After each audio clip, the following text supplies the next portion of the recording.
Salve a igreja paz do Senhor Jesus, amém? Amém. Queridos, para mim é motivo de muita alegria estar aqui para louvar e bendizer o santo nome do Senhor, junto a este povo que irá morar no céu. Trago uma saudação da igreja a qual eu congrego, a igreja do Senhor Jesus Restaurando Vidas, como também meu pastor presidente, pastor Elídio de Souza. Que Deus abençoe. Quero já estar agradecendo pela oportunidade. O irmão Romário esteve nos completando nessas últimas semanas. Quero louvar a Deus pela vida do pastor, a liderança, os pastores que estão à minha retaguarda. Que Deus seja louvado. Que Deus abençoe toda a igreja em nome do Senhor Jesus. Bons irmãos, quero estar abrindo as nossas Bíblias no livro de Daniel, capítulo de número 1. Aleluia. Livro de Daniel, capítulo de número 1. Vamos estar lendo o versículo de número 8.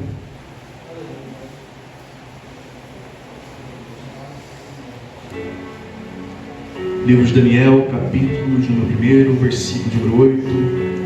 Quem encontrou, diga amém. Amém. Glória a Deus. Aleluia. Vamos estar lendo. Assim diz a palavra do Senhor. E Daniel aceitou no seu coração não se contaminar com a porção do manjar do rei, nem com o vinho que ele bebia. Portanto, pediu ao chefe dos eunucos que lhe concedesse não se contaminar.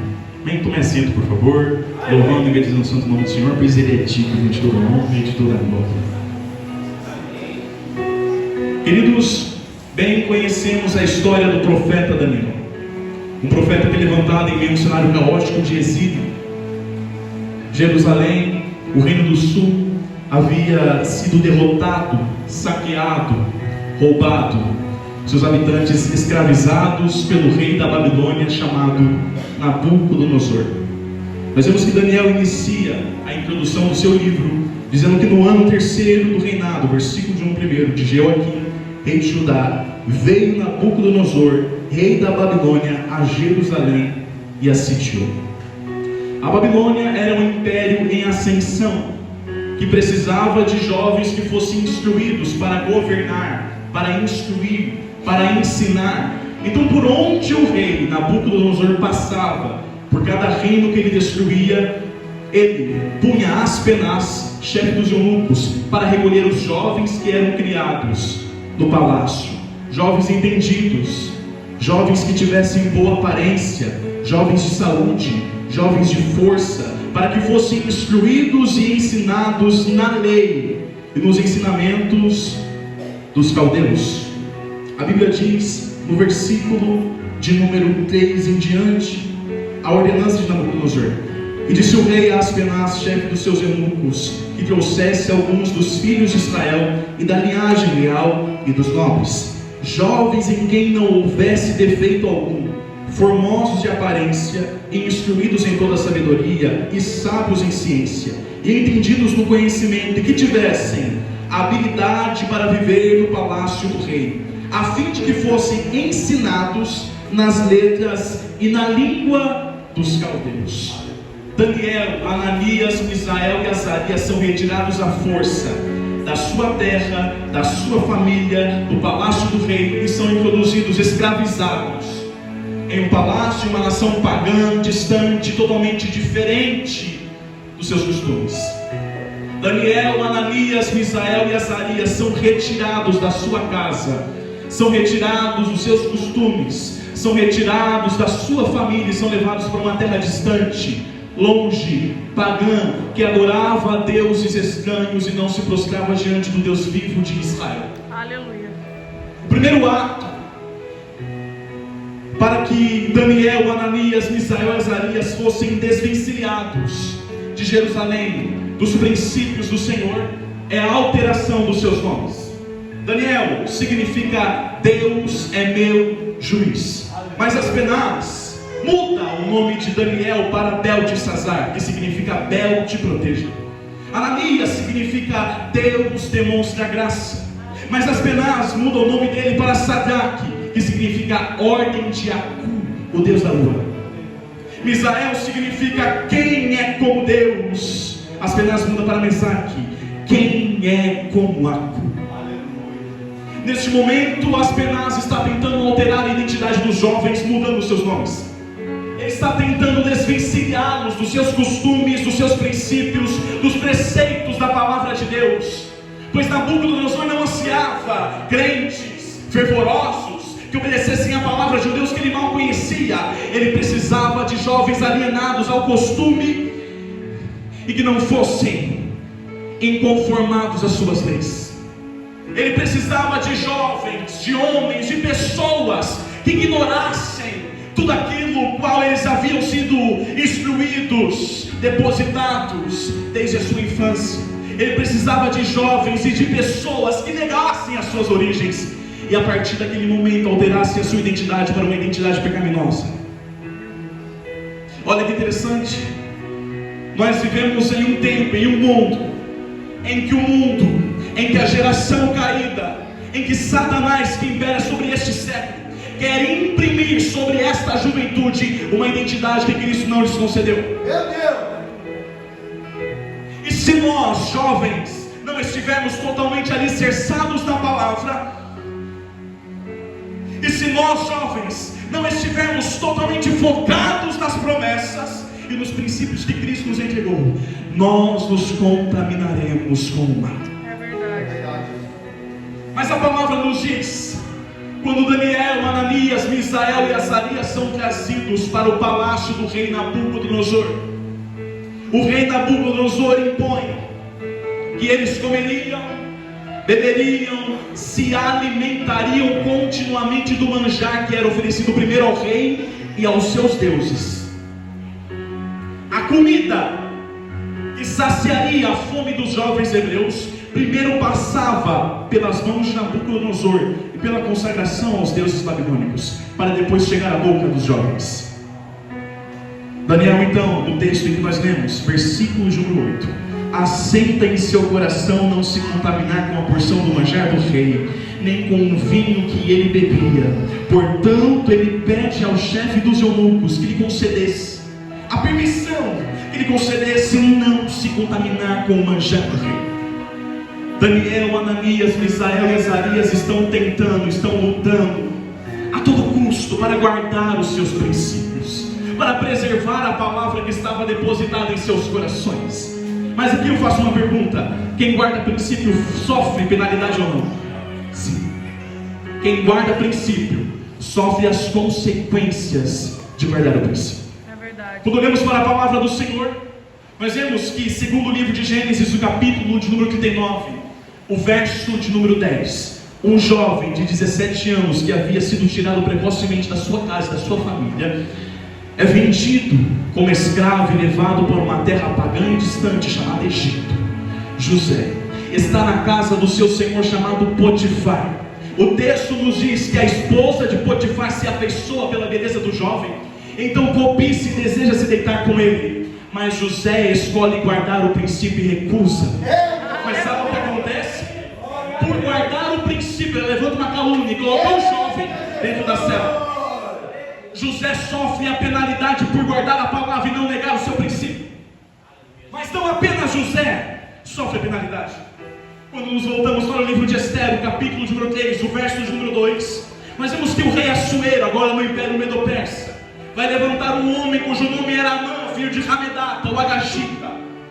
Este homem, Amã, era um homem que a todas as 127 províncias deveriam honrá-lo, prestar honra, prestar reverência. Quando Amã pisava os pés na porta do palácio que se localizava em Suzã, havia uma ordenância do rei Assuero que todos os servos que estavam à porta do palácio deveriam se prostrar diante de Amã.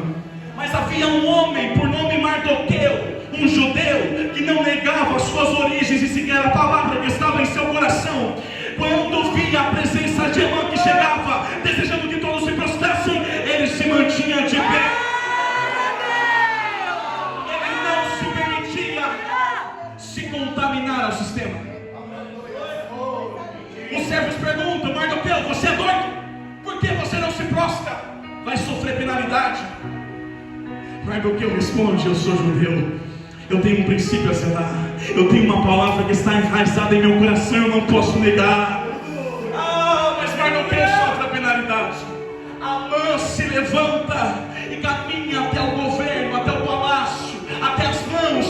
ele diz: ó rei, há um homem, e não apenas um homem, há um povo que tem um princípio que é contra as tuas leis, que é a sua. Eles não querem obedecer, rei. É um povo obstinado, rei. E através das palavras de Amã levantado um decreto de morte a todos os judeus, incluindo Mardoqueu. Todos seriam massacrados, mortos, destruídos. Era a oportunidade que Amã tinha de destruir toda a origem dos judeus.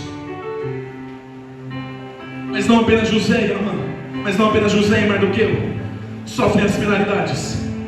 Quando nos voltamos para o Novo Testamento, no livro de Atos, capítulo de número 16, o verso de número 23, nós vemos que os apóstolos Paulo e Silas, ao pregarem na cidade de Filipos, vão contemplar uma mulher que carregava sobre o seu corpo um espírito de adivinhação que a oprimia. Paulo, cheio do Espírito, guardando o princípio da palavra, da libertação, vai olhar para a mulher e vai ordenar que o demônio que a possuía fosse embora. Mas pela atitude de libertação, Paulo e Silas vão ter as suas vestes rasgadas, conduzidos à praça pública e açoitados. Com as costas retalhadas, vão ser colocados dentro da cela, com os seus pés amarrados ao tronco. Mas aqui você me pergunta: não há uma chance, não há uma possibilidade de Deus atender ao clamor dos seus servos que sofrem penalidades por guardar o princípio, Senhor? Não há um escape, não há uma resposta. Eu te respondo.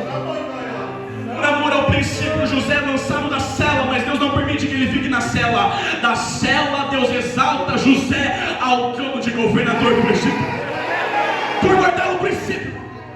Mardoqueu sofre o juramento de morte, mas o texto nos diz que ele, em humilhação, faz 3 dias de jejum com Esther, a rainha. Aleluia!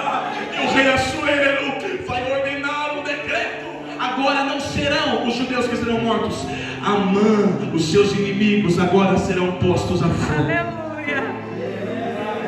E Paulo e Silas, pregador, perto da meia-noite, enquanto eles oravam e salmodiavam hinos ao Senhor, Deus envia um terremoto que abala os alicerces do cárcere, e as prisões de todos são soltas, e a libertação alcança até a vida do carcereiro e da sua família. É Deus dizendo: se por amor ao princípio você sofre penalidade, se por amor à minha cruz você sofre perseguição, se por amor ao princípio pessoas se afastam, portas se fecham, eu sou o Deus que cuida de ti. Eu sou Deus.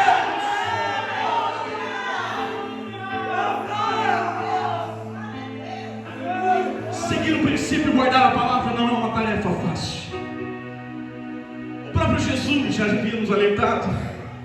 Segundo o Evangelho, escreveu Mateus, no capítulo número 5, nos versículos número 11 e 12. Jesus, no sermão das bem-aventuranças, disse: bem-aventurados sois vós quando padecerem perseguições por amor ao meu nome. Por que, Jesus?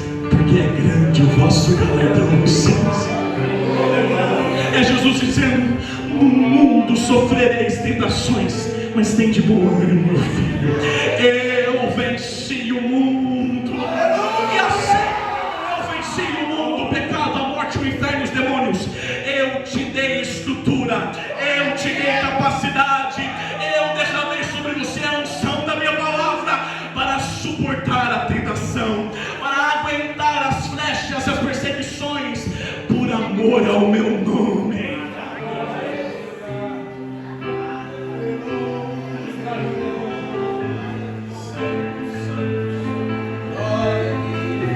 Homens que guardaram o princípio sofreram, padeceram, foram postos dentro da cela, foram jurados de morte, foram açoitados, mas também, por amor ao princípio, por guardar ao princípio, Deus revelou a eles aquilo que Ele não revelou a mais ninguém.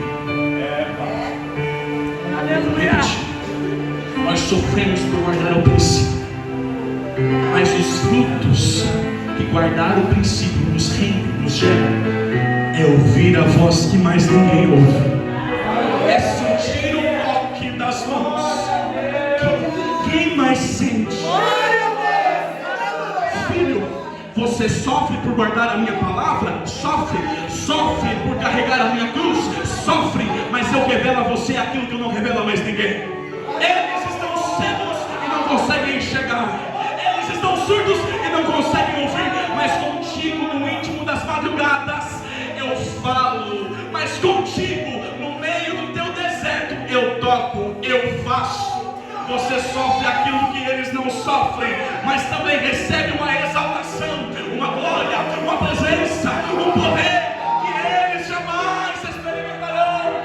Porque quem passa por aquilo que os outros não passam tem a capacidade de vivenciar aquilo que os outros jamais vivenciarão.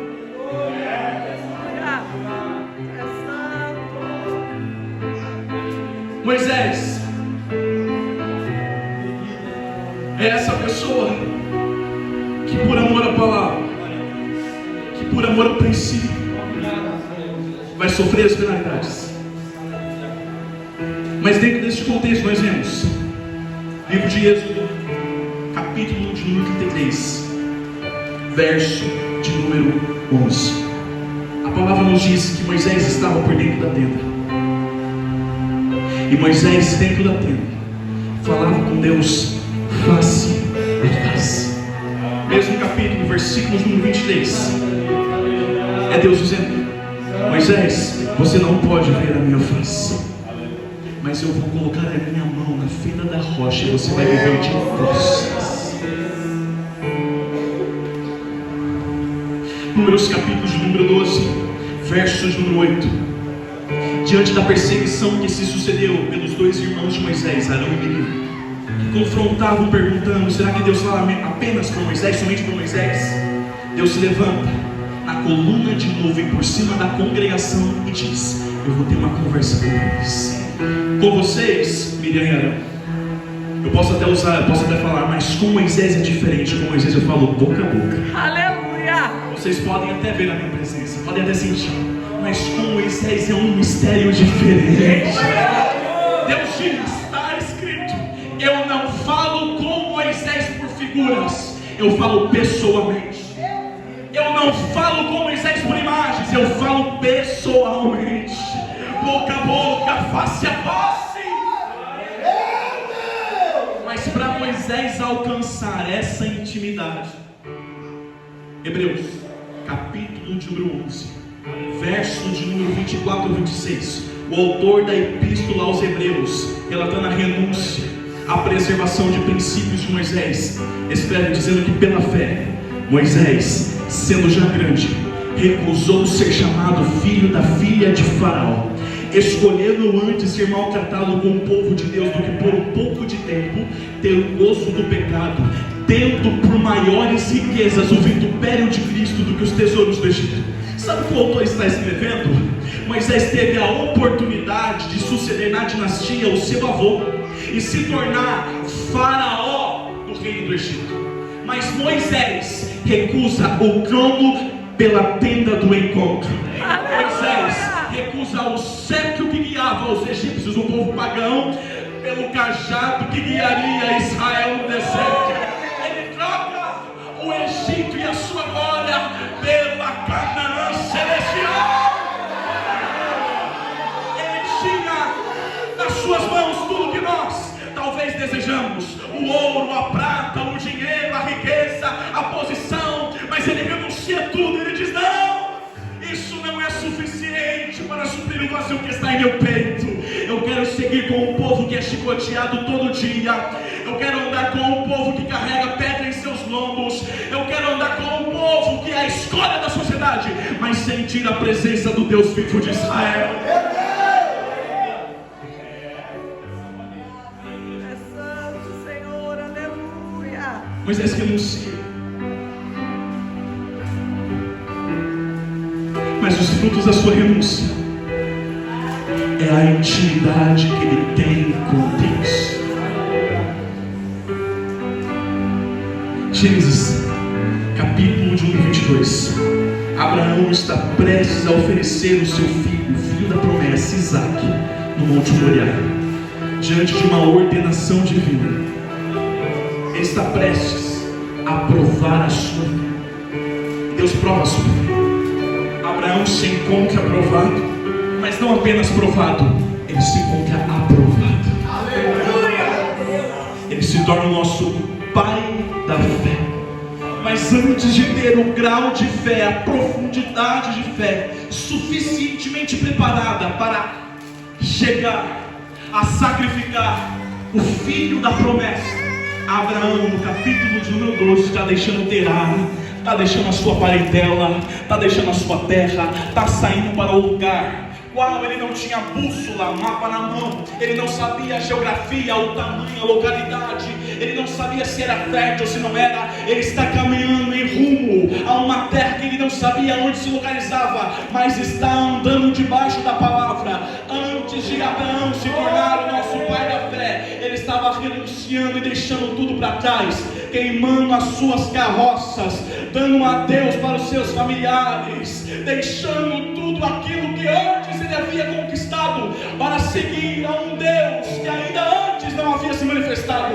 Abraão não tinha um livro que contém as histórias de homens que confiaram e por confiarem obtiveram as promessas. Era o primeiro homem a confiar e o primeiro a obter a promessa debaixo da palavra.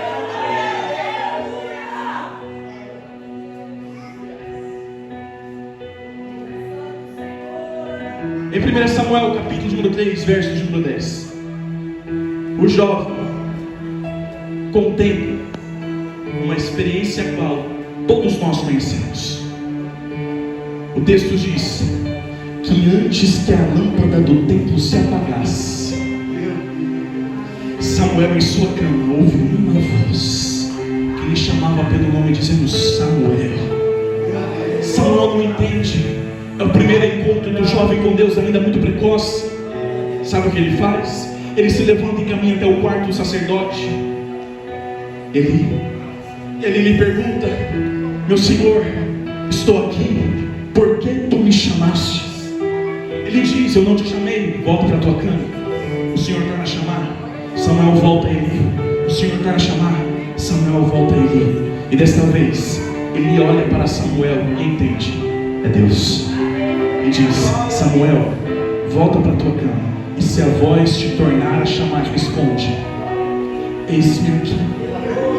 Fala, Senhor, o teu servo ouve. E pela quarta vez a voz vai chamar o menino. E Samuel vai ouvir a voz de Deus e passar o recado para o sacerdote. Mas antes que Deus escolhesse uma criança, um menino precoce, ainda muito novo, Deus primeiro estabelece os teus princípios. 1 Samuel, capítulo número 2, verso número 10, o texto nos diz que Ana, mãe do profeta Samuel, subia todos os anos, uma vez ao ano, ao templo que se localizava em Siló, para adorar e sacrificar ao Deus vivo de Israel. E apenas naquela vez, uma vez no ano, Samuel tinha a oportunidade de olhar no rosto da sua mãe e dizer: eu te amo. Uma oportunidade de olhar nos olhos do seu pai, de olhar nos olhos dos seus irmãos, de dar um abraço neles. É a renúncia que o jovem foi submetido desde cedo. E sabe o que é impressionante? Ele não escolheu por isso, ele foi escolhido. Escolhido não tem escolha. Aonde Deus te coloca, você frutifica. O que Deus manda fazer, você faz. Porque nós não temos mais escolha. Daniel, Ananias, Misael, Azarias estão guardando a palavra, estão guardando o princípio, mas eles correm o risco de sofrer penalidades por guardar a palavra. O que eu acho interessante nesse ponto é que a palavra que estava sobre a vida de Daniel, Ananias, Misael e Azarias os enchia de autoridade para confiar que Deus operaria em favor deles. A palavra que estava no coração dos jovens os enche de autoridade para olhar no fundo dos olhos de Aspenaz, daquele que havia sido constituído para cuidar dos jovens, em uma terra estranha, em uma nação distinta, que eles poderiam correr risco de morte. Eles olham, ele diz: nós não vamos mais nos contaminar com o manjar do rei. Nós não vamos nos contaminar com o manjar do rei. Porque a palavra em movimentação nos enche de algo chamado poder. Deus derrama poder, Deus derrama fogo, Deus derrama unção, mas sem a palavra é fogo de palha. É a palavra que mantém a chama acesa em nossos corações. Quer exemplo vivo disso? Josué capítulo de número 10, verso de número 12. Josué ora, o sol se detém em Gibeão e a lua no vale de Aijalon, para que Josué e o exército de Israel massacrasse os reinos que estavam enraizados na terra de Canaã. Antes de Josué orar e o sol parar, antes de Josué com uma oração fazer debaixo da palavra com que o tempo parasse, com que o sol parasse, Josué está dentro de uma tenda. Em Josué capítulo de número 1, depois do luto, ainda sentindo a dor do luto de ter perdido o seu mentor chamado Moisés, Josué está no capítulo de número 1, no versículo de número 8, obedecendo a ordenança do Senhor, que diz: Josué, medita nesta lei de dia e de noite. Josué, lê a palavra. Josué, antes de Josué ter o poder debaixo da palavra, de orar, o sol parar, ele estava dentro da tenda, lendo as escrituras, observando o seu caminho conforme as escrituras.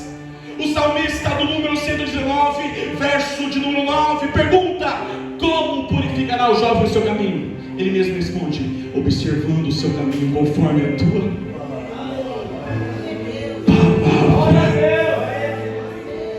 O mesmo salmista no verso de número 11 diz: escondi a tua palavra em meu coração para não pecar contra ti. E ele mesmo reverbera esse ensino. Versículo de número 105, ele diz: lâmpada, Senhor, para os meus pés é a tua palavra, e luz para o meu caminho. Eu estou na escuridão do meu medo, da minha ansiedade, da minha depressão, dos meus problemas. Não é fulano, não é Belcano que ilumina o meu caminho, é a tua palavra.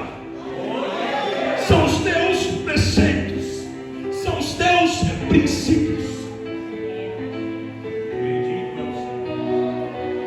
Neemias, capítulo de número 8, verso de número 10. A alegria do Senhor é a vossa força. Que tremendo. O que muitas das vezes não nos atentamos é que este foi um dos cenários que rendeu um dos maiores avivamentos do Antigo Testamento. Os remanescentes de Judá, os filhos daqueles que haviam sido trazidos à força por Nabucodonosor para a Babilônia, estão retornando para Jerusalém. Estão fazendo projetos, reconstruir o templo, reconstruir os muros, reconstruir a cidade. Esdras, o escriba, se levanta diante do povo junto de Neemias, o Tirsata, o governador. Esdras abre o livro da lei e começa a recitar a lei aos ouvidos dos remanescentes. E ao ouvir as palavras do livro da lei, o Senhor desce com um avivamento que faz com que todos os remanescentes de pé começassem a derramar lágrimas no altar do Senhor. Eles começam a chorar, uma profunda tristeza apodera-se dos corações dos remanescentes, porque já há muito tempo eles não ouviam acerca desta palavra. É Deus efetuando um avivamento. A base para um avivamento sólido nesta geração não é a gritaria, não é falar mais alto, é a palavra. É a palavra. É a palavra. Eu vejo uma geração que clama por fogo, mas lhe falta palavra. Eu vejo uma geração que dobra os seus joelhos e diz: eu tenho lenha para queimar, mas não tem 5 minutos para ler a Bíblia. Eu vejo uma geração que se prostra diante do altar e diz: Senhor, me incendeia, mas não tem tempo no seu secreto para orar e ler a Bíblia. Sem palavra, sem ensinamento, sem escritura, sem princípio, não tem poder.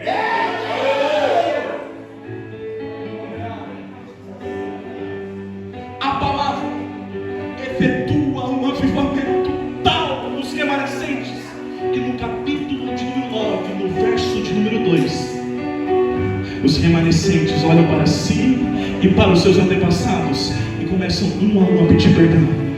Senhor, me perdoa pelos meus pecados, mas também perdoa o pecado dos meus pais. O avivamento era tão profundo, tão enraizado, tão poderoso, que eles começaram a pedir perdão pelos pecados dos pais.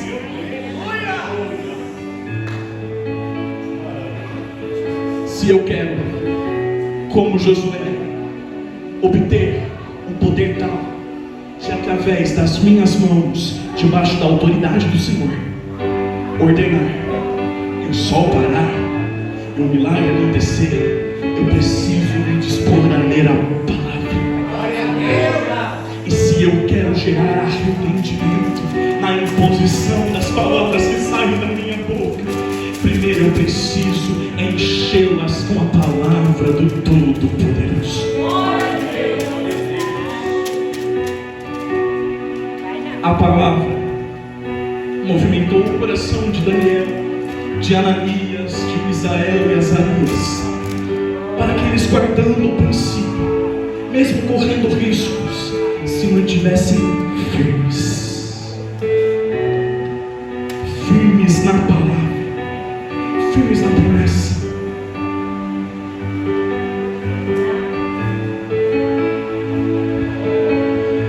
Daniel, Ananias, Misael e Azarias estão diante de Aspenaz, chefe dos eunucos, que após ouvir o pedido de Daniel, diz que ele não poderia cumprir, pois se Nabucodonosor tomasse ciência disso, ele poderia decapitá-lo.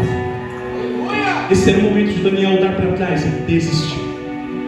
Mas ele caminha até o despenseiro que cuidava do alimento. Ele diz: eu vou fazer uma prova, eu, você, Ananias, Misael e Azarias. Por 10 dias nós não vamos comer do manjar, nós não vamos comer das carnes, nós não vamos beber o vinho. Vocês vão comer legumes e água. Esta era a prova. Veja, se os nossos corpos estiverem mais formosos do que aqueles que comem continuamente do manjar do rei, nos permita não se contaminar. Daniel, Ananias, Misael e Azarias estão em um propósito. Estão passando 10 dias vendo os outros que estavam no mesmo palácio, comendo da carne, bebendo do vinho, provando continuamente do manjar, mas eles estão firmados debaixo de um propósito. Eles estão vendo os outros se contaminarem, eles estão vendo os outros se prostrarem, eles estão vendo os outros provarem, mas eles assentaram em seu coração não se contaminar com o manjar. O texto nos diz que ao fim dos 10 dias, o dispenseiro olha para o rosto de Daniel, de Ananias, Misael e Azarias e contempla que o rosto deles, que o corpo deles, que a ciência deles, que a aparência deles era mais formosa do que a dos jovens que comiam do manjar do rei. Deus me trouxe nesta noite para pregar a uma geração, para pregar a um povo que está em busca de santidade, que está em busca de verdade. O Senhor está dizendo: jovem, no meio da tua sala, no meio do teu serviço, no meio da tua família, você vai ver gente provando do manjar, mas eu te escolhi para não se dobrar os intentos de Satanás. Nabucodonosor pode se levantar com o manjar oferecendo: come, Daniel. Você se mantém debaixo da minha palavra, você se mantém firmado no meu princípio, por mais que o princípio possa nos fazer chorar, o mesmo princípio vai nos conceder ao fim dos 10 dias. Alguém pegou isso que eu estou falando? Ao fim dos 10 dias, o princípio vai nos conceder algo que o olho não viu, que o ouvido não ouviu e que não subiu. O que eu estou falando? Ao fim dos tempos, quando Jesus voltar para buscar a sua igreja, aqueles que permaneceram fiéis durante os 10 dias, os jovens que escolheram não se contaminar com o manjar do rei, carregando a sua cruz pesada, com seus pés furados pelos espinhos do caminho, com o sangue escorrendo, vão pegar a coroa e dar de volta, e receber de volta, vão dar a cruz a Jesus e receber de volta a coroa. No lugar do seu sofrimento, Jesus vai lhes conceder gozo. No lugar da sua angústia, Jesus vai lhes conceder um céu de glória. No lugar do seu sofrimento, Jesus vai lhes conceder caminhar por entre as mansões celestes. Por enquanto o mundo festeja, pula, se alegra na carne, se alegra no pecado, se alegra na transgressão. E a igreja chora, a igreja sofre, a igreja padece, porque evangelho é renúncia, porque evangelho é sofrimento, porque evangelho é abnegação. Mas haverá um dia em que a igreja, em que o mundo que pulava na carne, em que o mundo que obedecia à concupiscência dos seus desejos, vai estar chorando. E a igreja que antes estava chorando no céu, vai estar regozijando em glória. Por enquanto você padece, você se prostra em sofrimento, mas haverá um dia em que no lugar do sofrimento Ele vai conceder gozo. No lugar das suas lágrimas Ele vai conceder a vituperação, o milagre. Ele vai conceder o galardão.